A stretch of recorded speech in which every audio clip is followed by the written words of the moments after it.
지식을 찾아 떠납니다. 펼쳐라 보물지도. 네, 두 분은 영화 투모로우 보셨나요? 아, 맞죠. 그 재난 영화로 유명하잖아요. 두 분은 투모로우처럼 갑자기 지구 환경이 변하는 상황, 그리고 그 상황을 하루 전에 미리 알았어요. 그러면 어떻게 하시겠어요? 인류가 멸망할지도 몰라. 어차피 병하기가 되면 시원해질 거니까, 네. 시원한데 보관할 수 있는 음식들을 많이 사재기 해놓을 것 같아요. 정말 생각지도 못한 이야기네요. 인욱 씨는요? 똑같지 않을까요, 저도? 일단은 살아야 되면은 막 어떻게 따뜻하게 할 수 있는 뭘 만들거나 음식을 사재거나 뭐 네. 이런 걸 하겠죠. 형우는? 저요? 저는 오늘 만약에 마지막 날이라면 저는 보물지도를 몰아서 볼래요.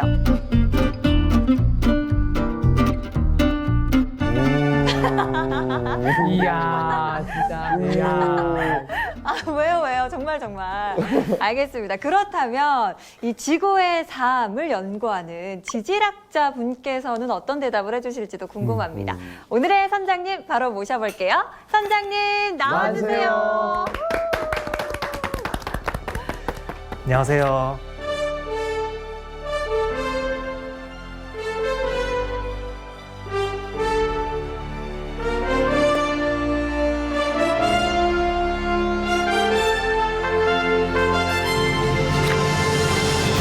선장님 영화 투모로우 보셨나요? 봤죠? 여러 번 봤습니다. 그렇다면 선장님께서는 투모로우 같은 상황이 내일 당장 벌어진대요. 그럼 오늘 어떤 일을 하시겠습니까? 오늘이요. 깊게 생각해 본 적은 없는데요. 네. 빙하기가 온다 하면은 이민 준비를 하지 않을까. 바로 이동을. 이동을 해야죠. 근데 빙하기가 지구 전체에 다 오는 거 아닌가요? 다 오진 않습니다. 보통 빙하기 하면은 극지방만 이렇게 자라나는 거고요. 사실 지금도 저희가 빙하기에 살고 있어요. 지구의 극지방에 빙하가 있으면은 빙하기예요. 아, 네. 지금도 빙하기다? 근데 옛날만큼의 그런 매머드가 살 때만큼의 그렇게 좀 추운 빙하기는 아니죠. 좀 약간 좀 따뜻한 빙하기에 속합니다. 따뜻한 빙하기. 네. 그러면 영화 속에서처럼 갑자기 이렇게 급변하는 환경을 저희가 느낄 수 있는 그런 가능성이 몇 % 정도로 보시나요? 그 영화에서는요, 빙하기가 제가 기억하기로는 몇 주 만에 이렇게 네. 찾아오는 걸로 나오는데요. 그건 좀 현실적으로 좀 불가능하고요. 네. 대신 아마 몇 년, 몇백 년 걸렸을 것 같은데, 근데 그것도 사실은 굉장히 짧은 그렇죠. 기간이긴 해요. 천년 이후 원래. 네. 근데 사실 이러한 기후 변화라는 거는 지구에서도 그동안 정말 수없이 많이 있었던 일이기도 하고요. 그리고 빙하기뿐만 아니라 되게 다양한 형태로 지구에 나타났었어요. 그 지구의 굵직한 사건 사고들을 오늘 파헤쳐 주시는 거죠? 네. 아, 좋습니다. 오늘도 박진영 선장님과 함께하는 지식항해 박수로 시작해 보겠습니다.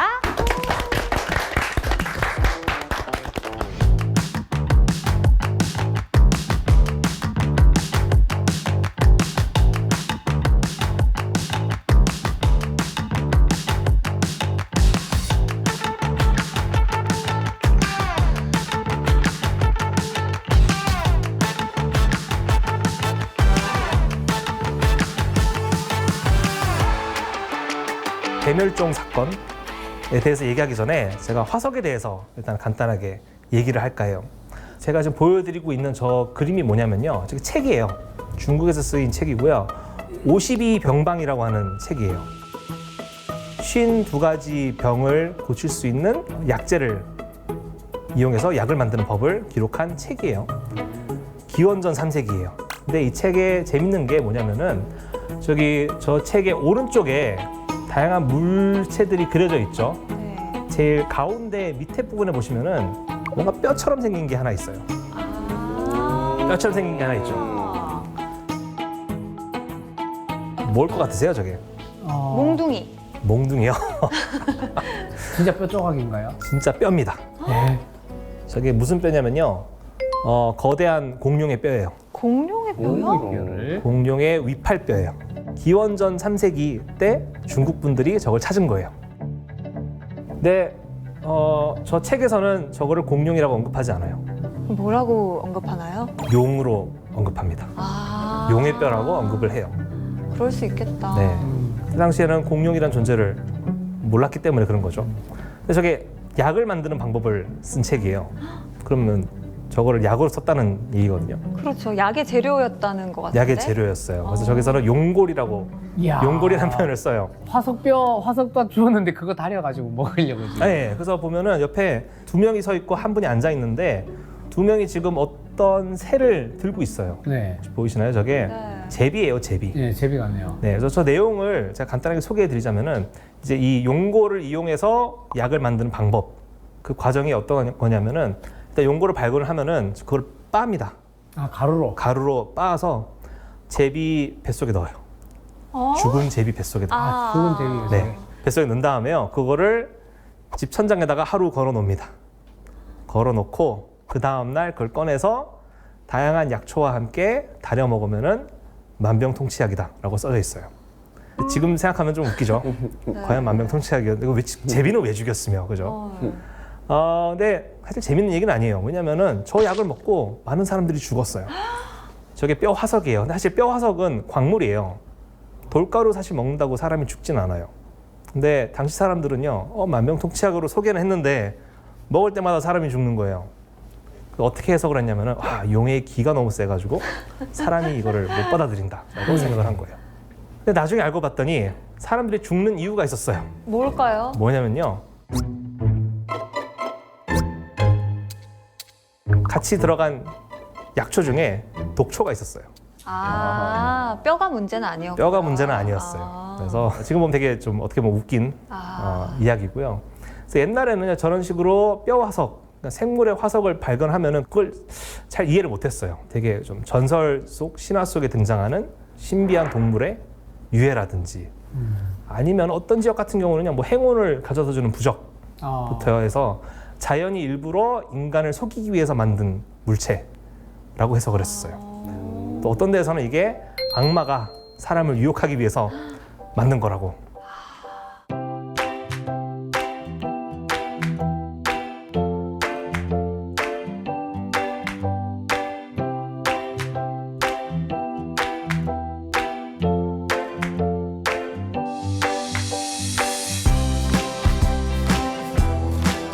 그런 생각이요, 17세기까지 이어졌어요. 기원전 3세기부터 해서 17세기까지. 꽤 오랜 시간 동안 그런 믿음이. 네, 네. 화석을 제대로 이해를 못했어요.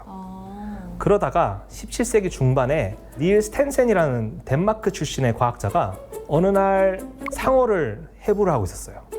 해부를 하면서 연구를 하고 있었는데 이빨을 보니까 어디서 많이 본 형태인 거예요. 알고 봤더니 문헌을 찾아보니까 다른 지역 어디 산에서 발견된 물체랑 되게 비슷하다는 걸 알아냈어요. 산에서 발견된. 산에서 발견된. 그게 뭐냐면은 바로 저거예요. 뭔 것 같아요, 저게?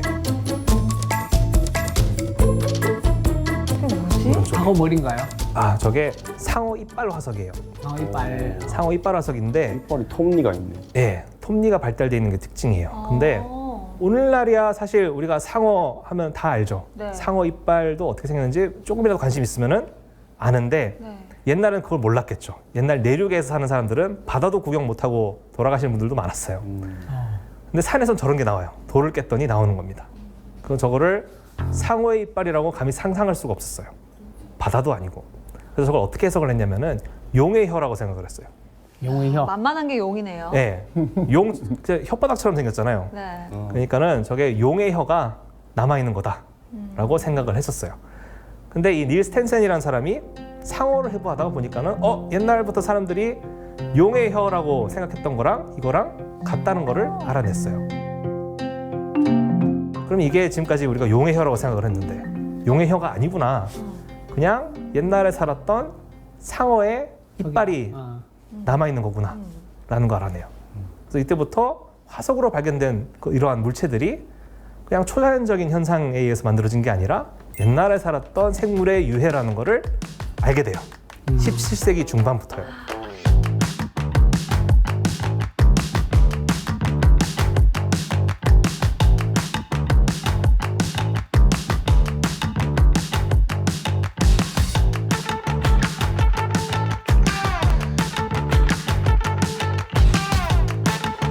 근데 재밌게도 이런 화석으로 발견된 생물들을 보니까 오늘날에 살아있는 생물들이랑 비슷하기도 하지만은 조금 다르게 생겼다는 것을 학자들이 알아내요.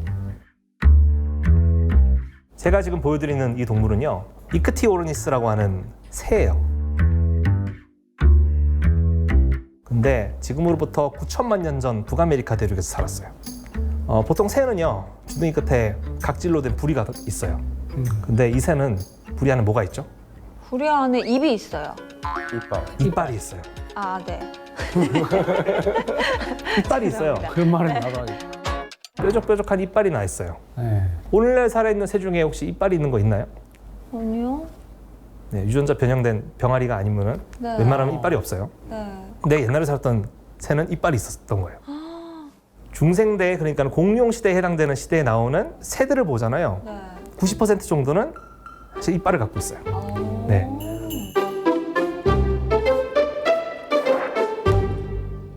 그래서 이 화석을 통해 가지고 옛날에는 새들이 이빨을 갖고 있었다가 나중에는 태어났다는 거를 이 화석을 통해서 알아낸 거예요. 뭐 이런 화석도 찾았어요. 이게 뭐냐면요, 맨 위에 있는 동물이 뭐냐면 말이에요. 오늘날 살아있는 말이에요. 말의 기원이구나. 네, 말의 화석들을 시대별로 쭉 나열해 봤더니 오래된 지층에서 나오는 말들은요, 되게 몸집이 작다는 걸 알아냈어요. 가장 오래된 말이 좀 맨 밑에 있는 동물이거든요. 고양이만 해요. 아, 굉장히 작아요. 근데 오늘날 살아있는 말의 그런 해부학적 특징들은 웬만한 거 다 갖고 있어요. 아, 근데 조금 달라요. 뭐냐면은 뭐 머리의 형태라든지 이빨이 좀 더 단순하고요. 오른쪽을 보시면은 저 그 말 종류들의 발뼈예요. 발뼈. 발뼈. 오늘날 살아있는 말의 발가락이 몇 개인지 아세요, 혹시? 2개요. 8개. 4개. 4개예요. 각 발마다 발가락이 하나밖에 없어요. 응. 가운데 발가락으로 다 서 있는 거예요. 나머지 발가락들은 퇴화했어요. 아, 그럼 가운데 발가락이 이렇게 딱 서 있는. 내가 이러고 서 있는 거예요. 이러고 서 있는 거예요. 주의 부탁드려요. 아, 네네. 네. 뒷발가락도 그러고 서 있는 거예요. 아, 나머지는 퇴화한 거예요. 네. 아, 근데 옛날에 살았던 말들을 보면은 발가락이 3개예요. 아. 더 뒤로 가면은 5개가 돼요. 어. 이걸 보면서 말이 진화하면서 몸집도 커지지만은 발가락 개수가 없어졌다는 걸 알 수가 있죠.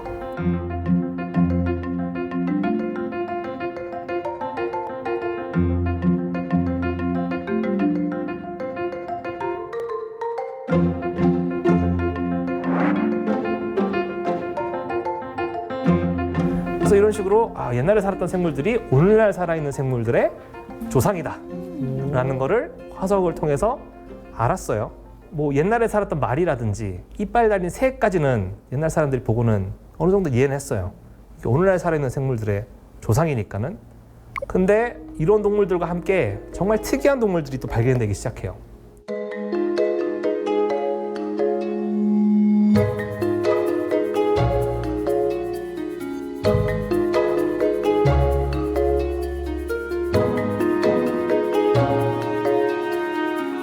어, 18세기 때부터 해서 발견된 동물 중 하나가 바로 이 동물이거든요. 뭔 것 같으세요, 이게? 공룡인가요? 동물이라기엔 이 물에 사는 애인 거. 뭔가 지느러미 네. 헤엄쳤을 것 같아요. 악어, 큰 악어. 큰 악어처럼 생겼죠. 처음에 발견됐을 때도 악어라고 생각을 했었어요. 근데 악어는 아니고요. 이 친구는요, 뺨 쪽에 뼈가 없어요. 지난 시간에 여기 뼈 없는 거에 대해서 살짝 이야기해 예. 주셨는데. 뼈가 없는 동물들이 어떤 애들이냐면은 도마뱀이에요. 도마뱀. 아, 저 도마뱀이었던 거예요. 이렇게 큰 도마뱀? 도마뱀이 있었어요? 몸 길이가 15m 되는 도마뱀이었어요. 그 도마뱀의 살아생전 모습은 이렇게 생겼습니다. 얘는 아, 이렇게 하니까 진짜 생선 같다. 상어 느낌인데요. 얘는요, 모사사우루스라고 하는 도마뱀이에요. 모사사우루스, 지난 시간에도 나왔던 모사사우루스. 맞습니다. 주라기 월드에 나오는. 네, 네덜란드에서 화석이 처음 발견됐어요. 그래서 이 동물이 몸 길이가 15m 혹은 그 이상 자랐을 가능성이 크고요. 티라노사우루스보다 더 큰 도마뱀이에요. 바다 도마뱀인데 학자들이 이런 거를 발견하고는 머리를 끄적이기 시작한 거예요. 그러니까 오늘날 살아있는 동물이랑은 다르죠. 다르죠. 이 동물의 후손이 살아있지는 않을 거 아니에요. 그죠? 와. 자, 모사사우루스만 특이한 게 아니고요. 모사사우루스가 발견됐던 시기에 또 비슷한 동물이 또 발견이 됐어요. 익룡인가요? 네, 맞습니다. 익룡이에요. 이 동물을 살아생전의 모습은 이런 식으로 생겼어요. 다리가 왜 좀 이렇게 짧네요. 귀엽냐? 머리는 오리 같고. 이 동물은 제가 지난번에 말씀드린 것처럼 공룡에 가장 가까운 친척이에요. 네. 공룡이 발견되기 전에 이미 모사사우루스랑 익룡은 학계에 보고가 됐었어요.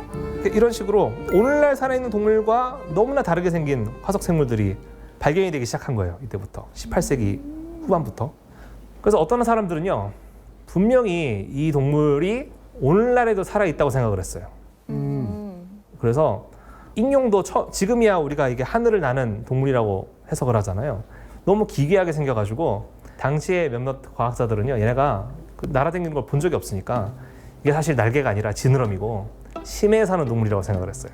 우리가 아직 발견하지 못했을 뿐 아직도 살아있다라고 생각을 한 거예요. 모사사우루스도 마찬가지였어요.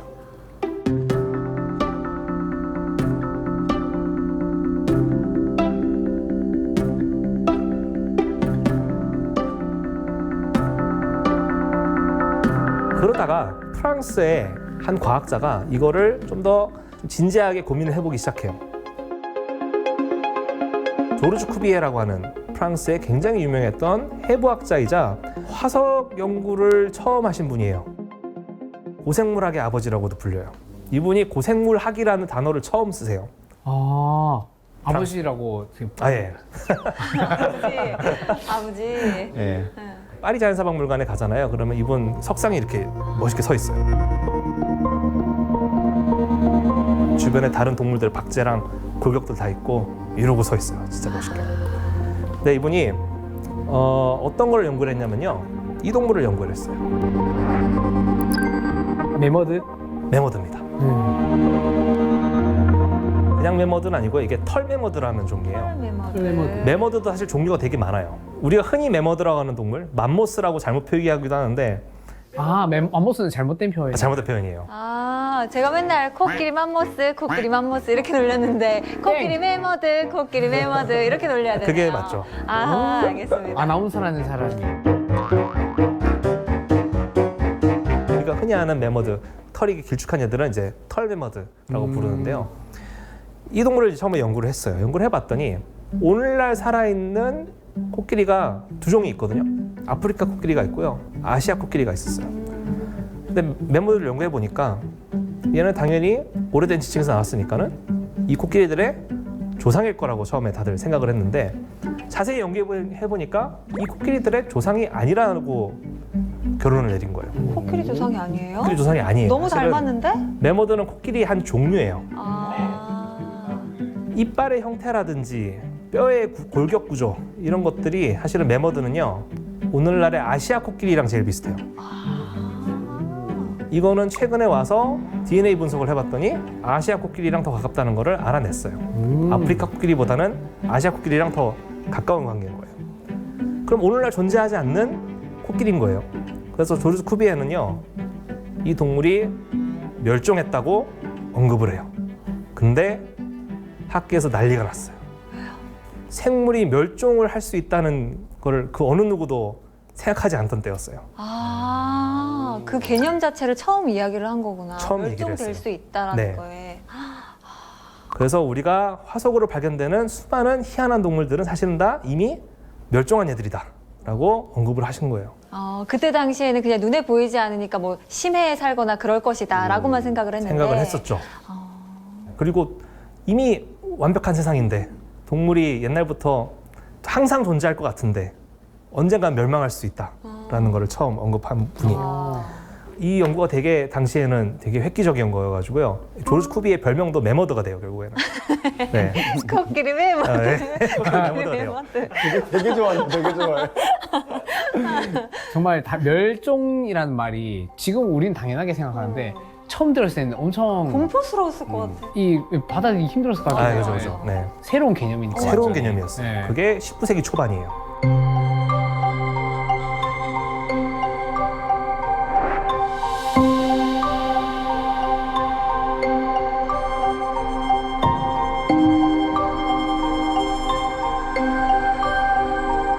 그러다가 이 멸종의 개념을 조금씩 받아들이다 보니까는 그냥 다른 동물들도 많이 멸종했다는 걸 화석을 통해서 알게 됐어요.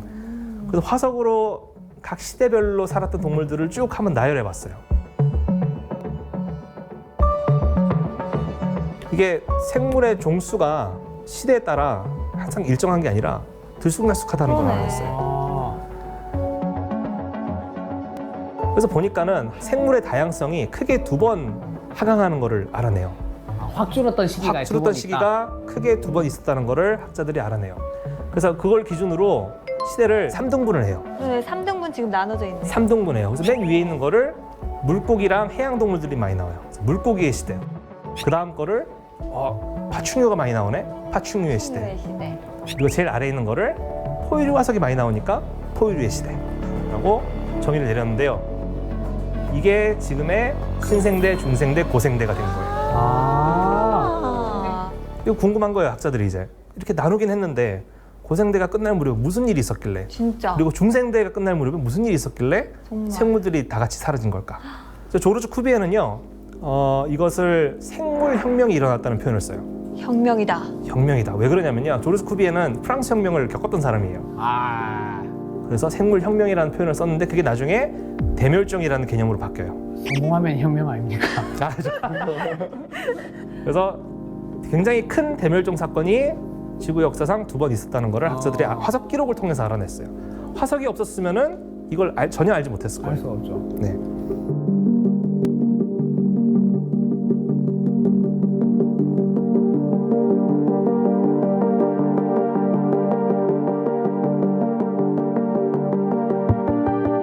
그래서 이 2가지의 대멸종 사건에 대해서 제가 알아볼게요. 완전 다른 이유 때문에 일어나는 거거든요. 2가지는 아예 다른 이유 때문에 일어나요. 그래서 일단은 먼저 고생대가 끝날 무렵에 있었던 대멸종 사건이 왜 일어났는지를 제가 알려드릴게요. 고생대도요, 사실 여러 개의 시대로 나뉘거든요. 맨 마지막 시대를 페름기라고 불러요. 페름기. 그래서 당시 페름기 때 지구의 모습이에요. 오늘날 우리가 알고 있는 지구의 모습과는 많이 다를 거예요. 대륙이 다르네요. 다 붙어 있죠. 다 그죠? 붙어 있네요. 다 붙어 있어요. 우리나라는 아직 만들어지지도 않았어요.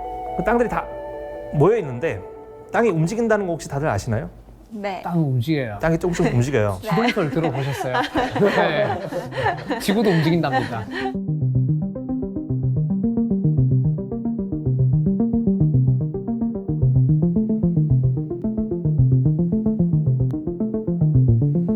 그 지구의 껍데기는요, 여러 개 판으로 이루어져 있어요. 판. 네. 판, 퍼즐 조각처럼 붙어 있어요. 근데 서로 상호작용을 해요. 이 판이랑 이 판이랑 부딪혔는데 한쪽 판이 무거우면요, 깔아앉아요. 이렇게.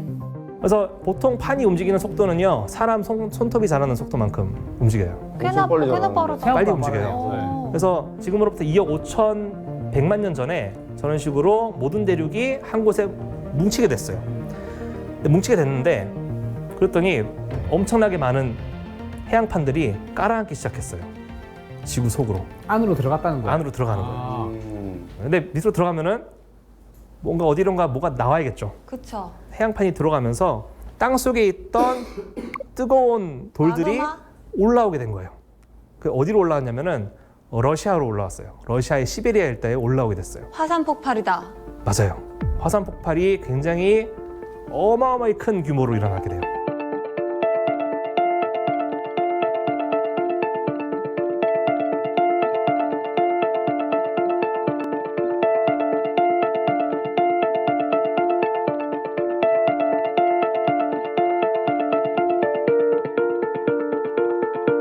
하필이면 또 마그마가 올라올 때 어디를 지나갔냐면요, 이 페름기라는 시대 전에 무슨 시대가 있었냐면은 석탄기라는 시대가 있었어요. 탄기. 석탄층을 이 마그마가 뚫고 올라오는 거예요. 그럼 어떻게 되겠어요? 불바다가 됐겠어요. 불 붙겠네요. 화석 연료잖아요. 네. 화석 연료가 타겠죠. 난리가 났겠는데요. 평소 화산 터지는 것보다 더 격렬하게 화산이 폭발하게 된 거예요. 완전 불바다가 됐어요. 와우. 그래서 거기에 살았던 동물들은 다 타 죽었겠죠. 아유. 그러다가 올라올 때 가스가 올라와요. 네, 이산화탄소. 네, 맞아요. 온실가스가 대량으로 나와요. 지구의 온도가 어떻게 되겠어요? 올라가. 완전 올라가겠죠. 뜨거워졌을 것 같아요. 완전 뜨거워지겠죠. 지구의 온도가 어디까지 올라갔냐면요, 네. 지구의 평균 기온이 45도까지 올라갔어요. 와우. 데프리카인데.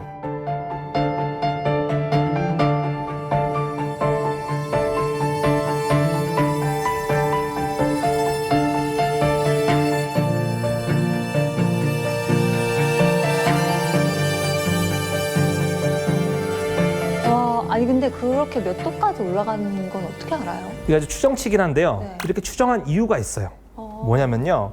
당시에도 식물이 있었거든요. 네. 평소에는요, 식물의 씨앗이 동글동글해요. 네. 포자가 동글동글한데 어마어마하게 심한 열에 노출이 되면은 변형이 돼요. 기형으로 자라요. 근데 그거를 오늘날 학자들이 실험으로 증명을 했어요. 와. 그만큼 기온이 올라간 거예요. 식물도 이렇게 고통스러워하는데 동물들은 어떻겠어요? 살아남기 힘들죠. 어우. 동물들은 숨쉬기가 어려웠어요. 왜냐면요, 화석 연료를 태워요. 네. 뭔가를 태우면은 산소가 없어져요. 유독가스가 엄청 나오고. 네, 산소량이 줄어들어요. 네. 오늘날 지구의 그 대기 중에 산소량이 어느 정도냐면은 그 한 21% 정도 돼요. 근데 그때 당시에는 15%까지 떨어졌어요. 숨쉬기가 굉장히 어려운 환경이 돼버린 거예요. 희박하네요, 산소가. 네. 그래서 당시에 있는 생물들은 일부는 살아남아서 네. 독특한 호흡법을 개발해요. 그전에는요, 동물들이 호흡을 할 때요, 되게 힘들게 호흡을 했어요. 몸을 감싸고 있는 근육을 이용해서 가슴을 쥐어짰다가 폈다가 하면서 숨을 쉬었어요. 네. 그죠? 굉장히 힘들게 숨 쉬는 거예요. 왜냐하면 이게 에너지를 사용하면서 산소를 비효율적인 방법이에요. 소리를 들어보니까 힘들게 아, 쓰는 그죠, 것 그죠. 같아요. 네. 근데 이제 이때 페른기 때 산소량이 떨어지면서 뭐가 등장하냐면요, 포유류 쪽 계통의 동물들에게 허리가 등장해요. 허리. 그게 왜 그렇게 됐냐면요, 여러분 횡격막이라고 혹시 아세요? 네, 딸꾹질하게 만드는. 아, 예, 맞아요. 그러니까는 그 막이에요. 원래는 이 내장이랑 위에 폐 쪽에 있는 경계를 해주는 막인데, 포유동물의 조상에 해당되는 동물들이 그걸 이용하기 시작했어요. 거기에 있는 근육을 발달을 시켜서 이걸 위아래로 움직이기 시작한 거예요. 좀 효율적으로 변했네요. 네. 근데 이게 화석 기록으로도 있어요. 보시면은요, 이 페름기 대멸종 사건 이전의 동물들을 보면요, 허리가 없어요. 보시면은 갈비뼈가 끝까지 있죠. 네. 근데 이게 중요한 게, 이걸 어떻게 횡격막이 있다는 걸 알 수 있냐고 궁금해하실 수가 있어요. 네. 횡격막이 아래로 내려가면은 내장이 눌리죠. 네. 근데 여기 옆에 갈비뼈가 있으면은, 아, 내려갈 수가 없고. 네, 그러니까는 이게 갈비뼈가 퇴화해야지 맞아. 위에서 누를 때 장기가 옆으로, 그렇죠. 네. 보갑이 나올 생겨 수가 있어요. 있어요. 네. 네. 그래서 포유류의 조상들은 이때부터 횡격막을 이용해서 호흡을 하기 시작했어요. 다른 동물들도 있을 거 아니에요. 네. 다른 동물들은요, 다른 방법을 썼어요. 뭐냐면은 특히 파충류 쪽은요, 허파에 공기주머니를 달았어요. 아, 그러니까 오늘날 살아있는 동물 중에 그 새 네. 보면 기낭이 기낭. 있죠. 그걸 기낭이라 불러요, 사실. 오늘날 새들은 그거를 몸이 이제 가벼워지게끔 하는 역할로 썼지만은, 과거에는 그게 페른기 대멸종 사건 때 숨을 쉬기 위해서 개발한 걸로 좀 보고 있어요. 그때 당시 살았던 동물부터 그런 구조가 나오거든요. 어떻게 도움을 주냐면요, 횡격막으로 숨을 쉬는 것보다 차라리 기낭을 이용해서 숨을 쉬는 게 더 효과적이에요. 횡격막으로 숨을 쉬면요, 들이마실 때만 산소를 얻을 수가 있어요. 네. 내쉴 때는 산소를 흡수를 못 하잖아요. 기낭이 있으면요, 들이쉴 때 산소가 폐로도 가지만은 공기주머니한테도 가요. 신선한 공기가 공기주머니에 갖고 있다가 내쉴 때 이 공기주머니에서 나온 신선한 공기가 폐를 통해서 나가요. 아, 그러니까 들숨 날숨에도 산소를 얻을 수가 있는 거예요. 아, 아, 약간 이중 장신 같은. 네, 특이하죠. 신기하다. 그래서 원래 파충류가 먼저 그걸 갖고 있었고요. 자, 그리고 이때부터요, 척추동물들이 땅굴을 파는 애들이 등장하기 시작해요. 두더지 너무- 같은. 네, 너무 더우니까 아예 그냥 땅 속으로 들어가는 거예요. 이때부터 땅을 팔 수 있는 척추동물들이 등장을 하게 돼요. 대표적인 게 이 디익토돈이라고 하는 포유류의 또 조상뻘 되는 동물인데요. 굴도 화석이 나와요. 근데 굴을 이렇게 발견하면은 굴을 끝까지 따라가잖아요. 그럼 맨 마지막 방에 얘네들이 모여 있어요, 이렇게. 네. 두더지의 조상뻘 되나요? 뭐 사실 두더지뿐만 아니라 오늘날 살아있는 모든 포유류의 조상뻘에 해당되는 동물. 그렇죠.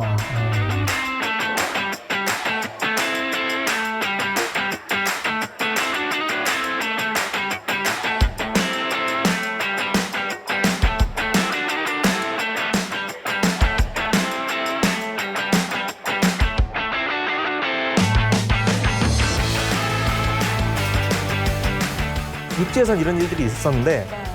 바닷속에서는요, 더 큰 일들이 있었어요. 뭐냐면은 온실가스가 많아졌다 했죠. 네. 이산화탄소가 많아졌어요. 이산화탄소가 물에 녹아요. 바닷물 속에 들어가면은 네. 그 산성화돼요. 아, 산성화되면은 바닷속에 사는 생물들이 껍질을 많이 갖고 있어요. 그죠? 네. 조개라든지 탄산칼슘의 껍데기를 갖고 있어요. 몸을 지켜야 되기 때문에. 근데 바다가 산정이 되면 어때요? 녹아요. 녹죠. 어떡해. 껍데기를 못 만들게 된 거예요. 어떡해. 그래서 바다 생물들이 왕창 죽었어요. 그때 죽은 친구들이 어떤 친구들이에요? 어떤 친구들이냐면요. 네. 제가 보여드릴게요. 삼엽충이 이때 절멸했어요. 100% 멸종했네요. 100% 멸종했어요. 어려운 말로는 광익류라고 하지만은 쉬운 말로 하면 바다정갈이라고 하는 애들인데요. 바다 전갈 네, 다 죽었네요. 네, 진짜 다 죽었어요. 그리고 뭐 완종류라고 해가지고 얘네들은 또 조개처럼 생겼지만 조개는 아닌 동물들인데 많이 죽었고요. 암모나이트도 이때 살고는 있었는데 암모나이트가 사실은 공룡시대인 중생대를 대표하는 동물이에요. 고생대 말에 거의 다 멸종할 뻔했어요. 97%가 사라져요. 아, 그럼 중생대에서 나오는 암모나이트류는 그 살아남은 3%인 거예요? 3%가 이제 진화를 한 거죠. 다시 번성을. 다시 번성을 하게 돼요. 복종류는 고동, 소라. 고동. 와우, 큰일 날 뻔했네. 저 큰일 날 2%. 뻔했죠. 와, 씨, 못 먹을 뻔했네. 그러니까 바다가 이렇게 산성화 된다는 것 자체가 되게 위험한 거예요. 그러네요. 그렇네요. 사실 이때 살아있는 동물의 거의 90%가 멸종했어요. 그래서 사실 고생대 말에 있었던 대멸종 사건이 지구상에 있었던 대멸종 사건 중에서 제일 큰 거예요.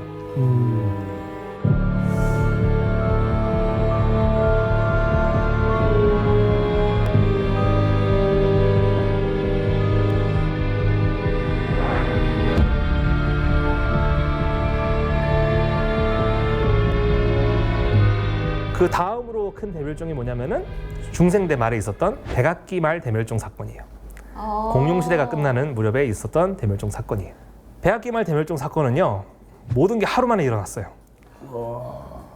지구 역사상 최악의 날이었어요. 무슨 일이 있었는지 제가 보여드릴게요.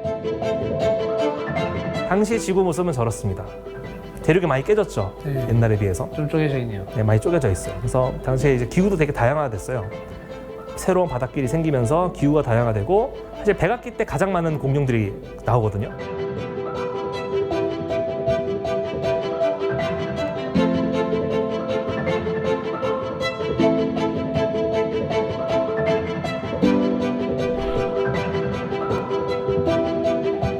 공룡들이 잘 살고 있었습니다. 그 어느 때보다 잘 번성을 하고 있다가 하늘에서 뭐가 떨어져요. 소행성인가요? 소행성이 하나 떨어집니다. 이 소행성을 칙슬루브 소행성이라고 불러요. 그래서 이 소행성의 크기가 어느 정도 되냐면요. 지름이 10km예요. 지름이 10km요? 에베레스트 산만한 돌덩어리가 지구와 충돌을 해요. 이 떨어진 장소도 알아냈어요. 멕시코에 유카탄 반도라는 데가 있어요. 거기에 운석구가 있어요. 워낙 크기가 커가지고요. 그 유카탄 반도에 가면은 볼 수 있겠지라고 가서 보면은 안 보여요. 워낙 커가지고요. 또 일부는 바닷속에 있어요. 아, 너무 네. 크니까.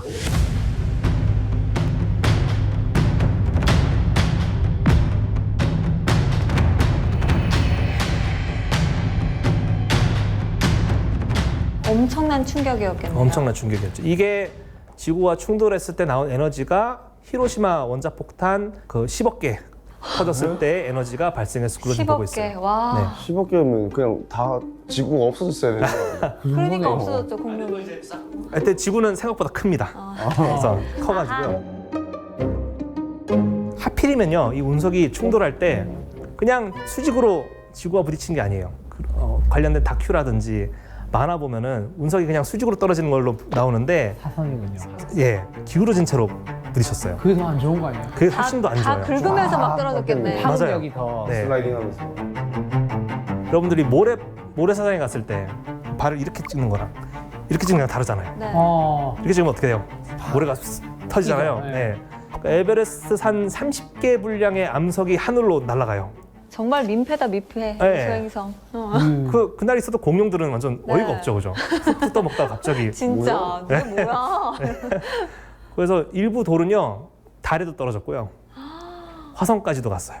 화성시 말고요, 화성 저기 하편이 화성까지 갔고요. 야, 요란하게도 떨어졌네요. 근데 또 일부는 다시 지구로 돌아왔는데 지구가 중력이 있죠. 네. 끌어당기는 힘이 있으니까는 지구로 다시 떨어져요. 떨어질 때 그냥 떨어지지 않죠. 지구 겉에는 대기가 있죠. 네. 불덩어리가 돼서. 돌덩어리 돼서 떨어지는데 또 지구가 또 가만히 있지 않아요. 자전을 하죠. 지구 곳곳으로 떨어져요. 와. 돌들이 불타면서 어떻게 됐겠어요? 어... 운석이 충돌하고 1시간도 채 되지 않아서 지구에 있는 모든 숲이 다 탔어요. 1시간도 되지 네. 않아서. 진짜 그래서- 급속도로군요. 그 지구 최악의 날이에요.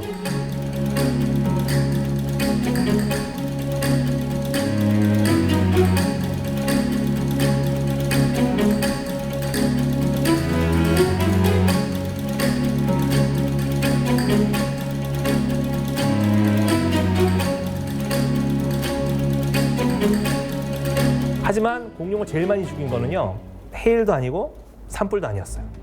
뭐냐면은 먼지였어요, 먼지. 뭔지야. 네. 저때 마스크가 없었으니까. 네. 어. 네, 이게 단순히 호흡기 관련된 문제만 있었던 게 아니라 먼지가 하늘로, 대량의 먼지가 하늘로 올라간 다음에요, 내려오질 않았어요. 탱을 해를 가려. 다 가렸네요. 대기를 아예 그냥 막아버렸어요. 그래서 거의 한 10년 동안 햇빛이 안 내려왔어요. 진짜 무서웠겠다. 네. 어. 하필이면은 또 햇빛을 가렸잖아요. 햇빛을 가리면 어떻게 돼요? 추워져요. 추워지기도 하지만은 식물들이 죽겠죠. 네. 씨앗들은 뭐 흙 속에 남아 있겠지만 식물들이 다 죽기 시작했어요. 식물이 죽으니까는 초식동물들 다 굶어 죽었겠죠. 초식동물이 죽으니까는 육식동물도 물론 처음엔 좋았겠죠. 와, 뷔페다 하면서 먹었겠죠. 근데 이제 나중에 서로 잡아 먹다가 나중에는 걔네들도 다 죽게 됐어요. 아이고.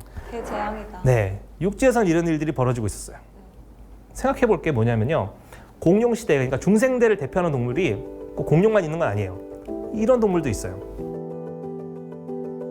암모나이트라는 동물 혹시 들어본 적 네, 있나요? 아까 암모나이트. 네, 암모나이트. 네. 그러면 그 폐륜기 때 살아있던 3% 애들이 이때도 다 죽은 건가요? 이때 절멸해요. 아. 이때 절멸해요. 3% 어떻게 살아남았는데? 어떻게 내가 그 고통을 어떻게 버텼는데? 그러니까 폐렴기 대멸종대 3% 겨우 살아남았는데 그 3%가 이제 여기서 다 전멸을 다 해버린 절멸해요. 거네요. 네. 그래서 암모나이트가 사실 중생대 때 제일 번성을 했던 해양 동물이에요. 근데 햇빛이 가려진 거랑 바닷속에 사는 암모나이트가 죽은 거랑 관련이 없을 것 같잖아요. 근데 관련이 있어요. 바다에도 빛이 안 들어오면 아, 큰일 납니다. 맞아요. 바다에는요, 해양성 플랑크톤들이 있어요. 식물성 플랑크톤들이 있어요. 그 식물성 플랑크톤들이 하는 일이 되게 중요해요. 뭐냐면은 여러분들이 그 지구의 허파가 아마존이라는 얘기를 들어보셨을 거예요. 네. 근데 그거 다 뻥이에요. 우리가 숨 쉴 때 쓰는 대부분의 산소는 바다에서 와요. 식물성 플랑크톤들이 햇빛을 보고 만든 산소를 저희가 쓰는 거예요. 그래서 가려지면서 어때요? 식물성 플랑크톤들이 죽죠. 네. 식물성 플랑크톤들을 주로 먹었던 게 누구였을 것 같아요? 암모나이트요. 암모나이트였어요. 아, 암모나이트가 죽게 되면서 암모나이트를 즐겨 먹었던 애들이 있어요. 모사사우루스 같은 애들이에요. 해양 파충류들. 다 굶어 죽겠네요. 다 굶어 죽었어요. 그래서 이때 완전 난리가 납니다. 그래서 암모나이트 100% 멸종을 했고요. 익룡이랑 그다음에 대형 해양 파충류들 다 멸종했고요. 이때도 다 죽었네. 네, 포유류. 많이 죽었네. 포유류 이때 자칫 잘못했으면은 다 없어질 없어질 뻔했어요. 그리고 공룡은 95%가 이때 멸종을 했어요. 그래서 지난번 제가 말씀드린 것처럼 5%는 살아남았죠. 그게 조류예요. 아, 네, 조류가 저 살아남았어요. 5%가 지금 네. 다 참새. 아, 만약에 인간이 저때 있었으면 인간 살아남았을까요? 준비를 했으면은 모르겠는데요. 준비를 안 한 상태였으면은 쉽지 않았겠죠. 인간도 근데 멸종했어요. 나약하잖아요. 그렇죠. 이게 사실은 이게 되게 백악기 말에 있었던 이 소행성 충돌을 알아낸 게 되게 중요한 거예요. 왜냐면은 이 연구가 처음 보고가 된 게 1970년대예요. 그 전에는요, 뭔가 운석 충돌로 인해 가지고 대멸종 사건이 일어날 거라고 그 어느 누구도 상상하지 못했어요. 그래서 이 사건을 알게 되면서 나사 알죠? 네. 나사에서도 그 전에는 소행성이 지구 근처에 왔을 때도 별 신경 안 썼는데 이때부터 모니터링하기 시작해요. 대멸종이 일어나면 안 되잖아요, 그죠? 네. 그래서 지금 가장 큰 대멸종 사건 두 가지를 제가 말씀드렸어요. 네.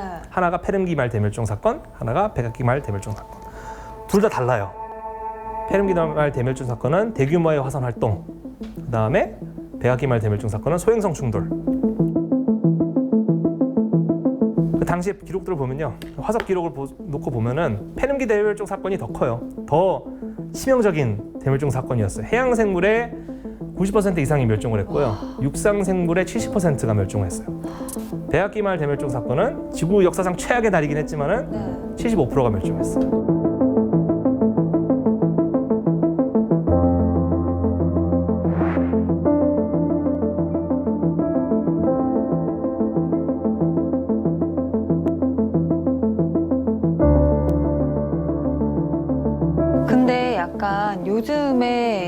지구 환경 변화가 둘 중에는 페름기 때와 좀 닮아 있네요. 많이 닮아 있죠. 네. 네. 우리가 만약 멸종한다면은 이 둘 중에 하나 때문에 멸종할 가능성이 크겠죠. 지구 온난화냐, 소행성 충돌이냐, 그죠? 다행히도 소행성 충돌은 저희가 이제 막아낼 수 있게 됐어요. 기술적으로. 맞아요. 기술적으로요. 2년 전에 나사에서 이걸 성공했다는 거를 발표를 했어요.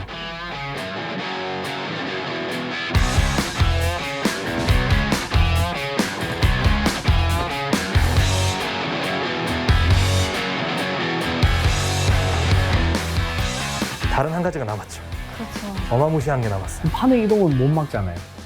판의 이동으로 인해 가지고 멸종하면 다행인데 지금 일어나고 있는 지구 온난화는 판의 이동과는 별 관계가 없어요. 당시에는 마그마가 올라와서 화석 연료를 태웠잖아요. 지금은 누가 태워요? 우리가 직접 인간이요. 우리가 태우고 있어요. 네. 그래서 지금 난리가 났어요. 산업혁명 이후로 지금 지구의 평균 기온이 거의 한 1도가 올랐어요. 지금 1도가 올랐고요. 1950년대 이후로 극지방의 비양화 두께가 거의 한 뭐 50% 줄어든 상황이에요.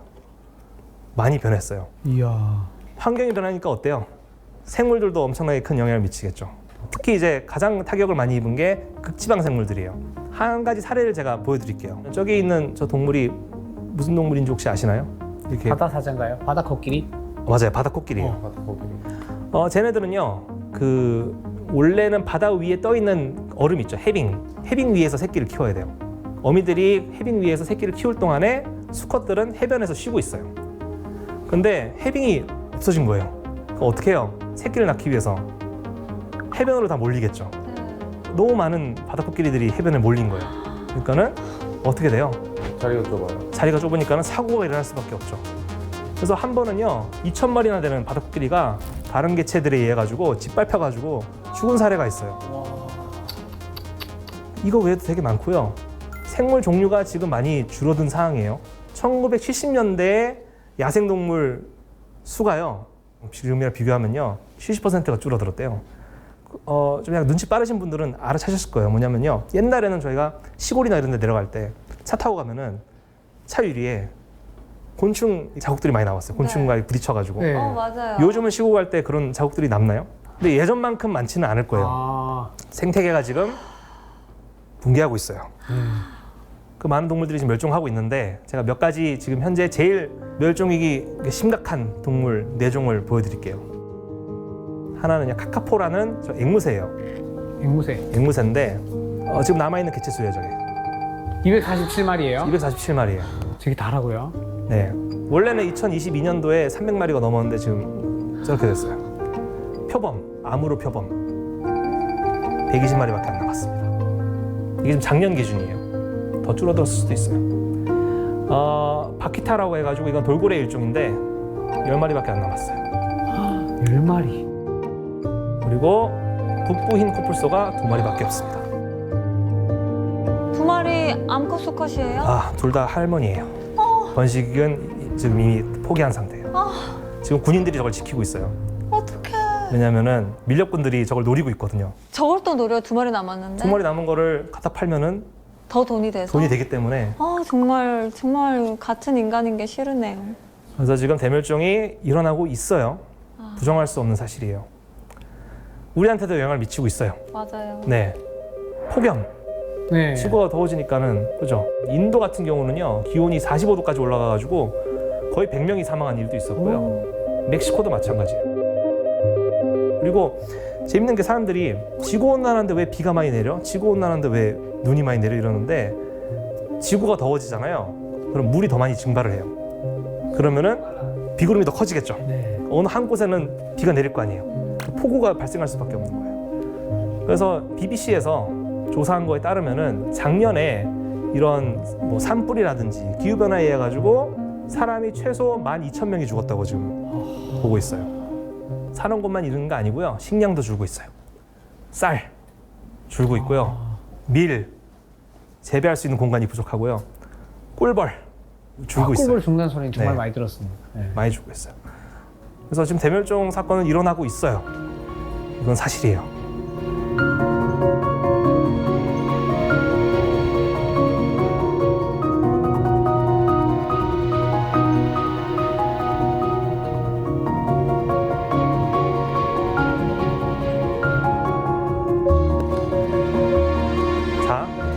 보면요 패턴이 있죠. 고생대 말 대멸종 사건에는요 고생대 때 제일 번성했던 생물이 삼엽충이 멸종했고요. 중생대 말 대멸종 사건 때 중생대 때 제일 번성했던 생물들이 멸종했어요. 암모나이트랑 해양파충이랑. 갑자기 소름 끼친다. 잠깐만요. 아니야, 닭이지, 닭. 닭. 닭이잖아요. 닭 있죠, 닭. 닭이 더 많잖아요. 닭이 더 많아, 우리보다. 닭도 있죠. 근데 네. 사실 가장 번성하고 있는 생물은 누구겠어요 지금 현재? 닭이라고 하고 싶어요. 닭이라고요. 사람이죠 사실. 아. 사람이에요. 그래서 보통 멸종 사건이 일어난다고 하면은 사람을 생각하는 경우는 거의 없는 것 같아요. 공룡이라든지 삼엽충 같은 경우는 다가오는 위협을 전혀 몰랐기 때문에 멸종한 건데 우리는 심지어 다가오는 위협을 알고 있어요. 네. 근데 거의 손 놓고 있죠. 네. 큰 문제예요 사실 이게.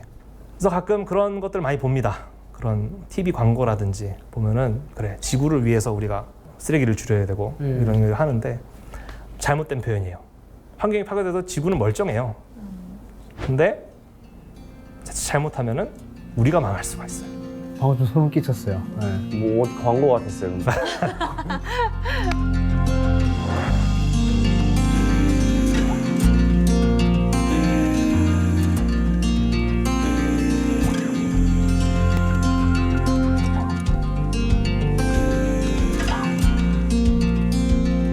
페른기 대멸종 시기와 굉장히 유사한 형태로 가고 있네요. 네. 너무 무섭다. 무서워. 너무 무섭다. 차라리 소행성이 충돌하는 게 훨씬 나은 거예요. 그러네요. 75%만 사망하니까 네. 어, 살 수도 있잖아. 맞아. 이거는 100%. 그리고 사실 한 날 한씩 깔끔하게 그게 나올지도 모르겠다는 생각도 들고 무서워. 그리고 오늘 그 멸종해 가는 것들을 봤잖아요. 종류들을. 네. 사실 선장님께서는 또 지질학자이시기도 하니까는 멸종된 정말 많은 생명체들 중에 아, 이 생명체는 정말 다시 복원하고 싶다, 다시 보고 싶다 하는 것도 있을 것 같아요. 일단은요, 제가 그래도 공룡을 연구하는 사람이다 보니까는 공룡을 보고는 싶기는 하죠. 아, 네, 공룡 제일 보고 싶긴 해요. 그게 좀 아쉬운 것 같아요. 멸종한 생물을 연구하는 입장에서는요, 현생동물 연구하는 사람들이 너무 부러워요. 실물이 앞에 있으니까. 되게 다양한 걸 얘기해요. 그래서 예를 들어가지고 어떤 종류의 동물이 있으면은 그게 봄에는 어떤 행동을 하고 가을에 뭐 어떤 행동을 하고 다양한 복잡한 행동을 하는데 저희는 사실 그런 것들을 해석하는데 좀 제약이 많잖아요. 흔적 보고 추측만 하는. 추측하고 그렇죠. 평생 그 공룡에 대해서 연구를 해도 그 공룡의 정확한 모습을 한 번도 볼 수가 없어요. 좀 슬픈데요. 완전 네. 사랑하는 사람을 먼저 떠나보낸 이 같아요. 아유, 대멸종으로 떠나보니까. 네. 그러니까 아. 오늘은 대표적인 두 개의 대멸종 시기를 보여주셨잖아요. 네. 근데 지구에 이렇게 역사를 쭉 보면 생명이 멸종하는 시기가 주기적으로 왔다고 하는데 그것도 맞나요? 그런 설이 있긴 있었어요. 그러니까 주기적으로 왔을 거고, 그럼 주기적으로 왔다는 거는 아마 지구 자체의 문제보다는 외계의 문제이지 않을까? 뭐 우주에서 뭔가 폭발이 주기적으로 일어나기 때문에 지구가 영향을 받지 않을까라는 설이 옛날에 있긴 있었어요. 근데 지금은 그렇게 크게 받아들여지진 않고요. 주기성이 없어요. 근데 주기성이 없어요? 그게 더 무섭죠. 주기성이 있었으면 차라리 좀 더 할 수도 있는데 맞아. 언제 찾아올지 모르기 때문에 더 무서운 건데, 근데 더 슬픈 거는 지금 다가오고 있는 위협을 우리는 알고 있는데도 지금 조치를 제대로 못 하고 있다는 게 그게 더 그러니까요. 슬프고 저도 무서운 거죠. 오늘 예, 화성 연료를 태우고 왔습니다. 아. 휘발유 차량을 탔는데 어떡하죠? 나도. 경각심을 가집시다. 사실 공룡으로 시작을 했다가 우리 스스로를 반성하게 되는 그런 시간이었는데 오늘 강의 선장님께서 또 한마디로 정리를 해주신다면요? 한마디로 정리하자면요. 이러단 다 죽어. 이러다가 다 죽어!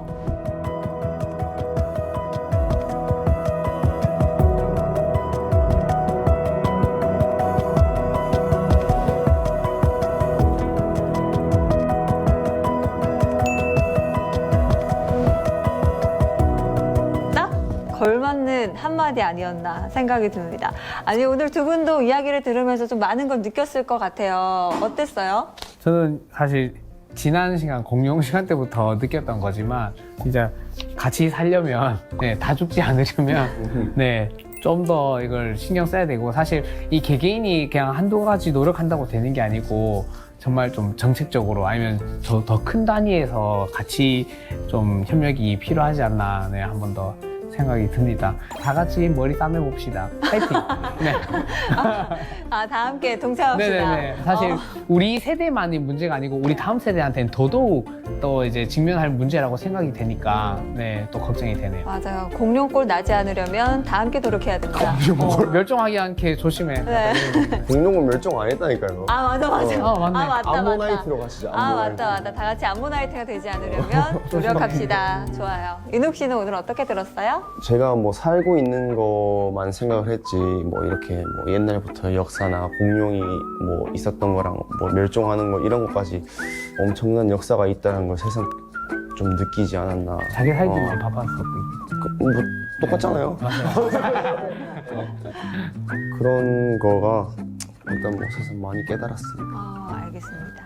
21세기 말까지 이대로 간다면 우리나라에서만 336종의 생물이 사라진다고 합니다. 이제는 지구가 아니라 우리 인류를 위해서라도 다 함께 행동에 나서야 될 때 아닌가라는 생각이 들었습니다. 오늘의 지식항해는 여기서 마무리해보고요. 또 다음 주에도 멋지게 지식항해 떠나보도록 하겠습니다. 다음 주에도 찾아라 보물지도!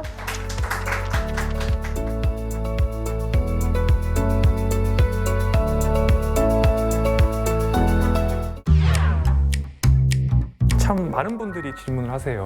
굵고 짧게 사는 게 좋은지 가늘고 길게 사는 게 좋은지 100년 정도는 살아야 된다라고 계산을 해놓고 우리가 또 준비를 해야 됩니다. 너무 길다. 내가 그동안 노화 궤적을 어떻게 관리했느냐에 따라서 굉장히 가늘게 보내게 되느냐 아니면 하고 싶은 거 다 하고 젊은 사람과 다르지 않은 신체 기능과 인지 기능을 가지고 노년을 보낼 수 있느냐를 결정을 한다는 거죠. 그러면 우리가 지금 어떻게 생활하고 관리하는지가 너무나도 중요하겠네요. 너무 부정적으로 생각하실 필요는 없는 게 중년 이후부터 시작하시더라도 상당히 많은 부분을 다시 회복할 수가 있습니다. 저희 아직 기회 있어요. 그럼요. 다행이다. 노화 속도와 어떤 게 그런 관련이 있느냐 굉장히 궁금하실 궁금해 겁니다. 죽겠어요. 네.